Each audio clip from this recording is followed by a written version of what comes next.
What is up, guys? Jonathan here, and welcome back to Apple 101 for Students. Today we're going to be going over Apple's latest AirPods when it comes to basics, customizations, functionalities, and this is also going to be my 1 month review since I've of course been using them for months because obviously. So like I said, we're going to be going over the basics, what's within the box as you open it for the first time, and then my own opinions as to what I think about them. As you open the box, you'll find the famous Designed by Apple in California pamphlet full of what you would normally find with Apple products. The only difference with this one is when it comes to the AirPods, they don't have the stickers. That's the one downside I'll give you right there. Then you'll lift that up and you'll notice that the AirPods case is right beneath it. Within that nice, I would say it's like a soothing plastic. I don't know what is so great about it. Just pulling that off of whatever's in there, it's just the best. And it may seem like as you take the case out of the box that that's the last thing in there. There's actually one little secret to go along with it. Right underneath the case, if you pull up on the flap, you'll find a secret lightning cable, but no brick for some apparent reason. I don't know what the whole creative plan on that was. Alright guys, now let's talk about the case for a second. You'll notice that it comes in a nice pearly white design, and this case actually holds a battery life of a freaking day, guys. This thing can hold so much for what it's worth in this little guy. And with that battery power that it has, it's able to charge the earbuds themselves as it sits inside the case. You just slip them in. The lid is magnetic, so it's of course gonna hold it in for you,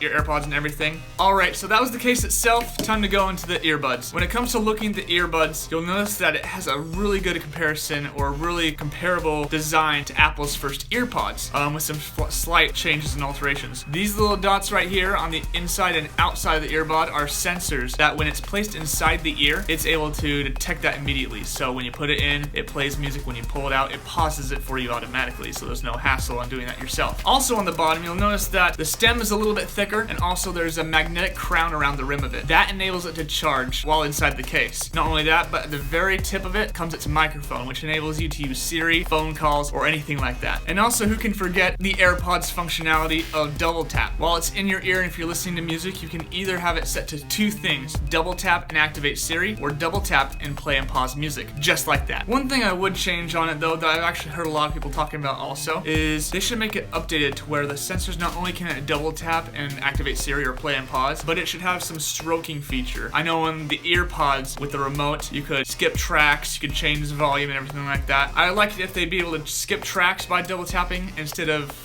play pause, because taking them out you can already play and pause anyways. But along with it, if you could stroke up and down and activate volume, that would be phenomenal. Apple, you should definitely figure out how to update these, because that would change. Alright, and I've also forgot, lastly, since these AirPods are made by Apple, there's no doubt that they're gonna work fantastic with other Apple products. When it comes to Android and Samsung devices, people have had some questions. My wife actually has a Samsung phone. I tested them out on her device, and it actually works in somewhat the same way, just with one extra step. When it comes to pairing the AirPods with your Apple devices, such as an iPhone, which is the one I'm shooting this video on right now, it's as simple as holding it next to your phone, opening the lid, a little icon comes up on your phone saying connect Apple AirPods. It's as simple as just hitting that connect and you're good to go. Since other cellular devices don't work in that same way, and they're not compatible exactly with the AirPods, Apple has made it so it gives you that, like I said, one extra step. Instead of just opening them, they've added a little button to the bottom middle, I would say, of the AirPod case. It's like a pairing button. So simply you would just press this button, go to your Android or Samsung Bluetooth settings, and hit that button and hit pair on your phone, and you're good to go. Alright guys, that was my 1 month review on the Apple AirPods. Next video I'll be going over are these bad boys, and these guys right here, they will help you from losing your Apple AirPods if you ever have that chance of losing them, especially if you're doing a lot of outdoor activities like biking or snowboarding or something like that. These might be of some thought to you guys. But yeah, that's the next video for these. Like and subscribe for more videos.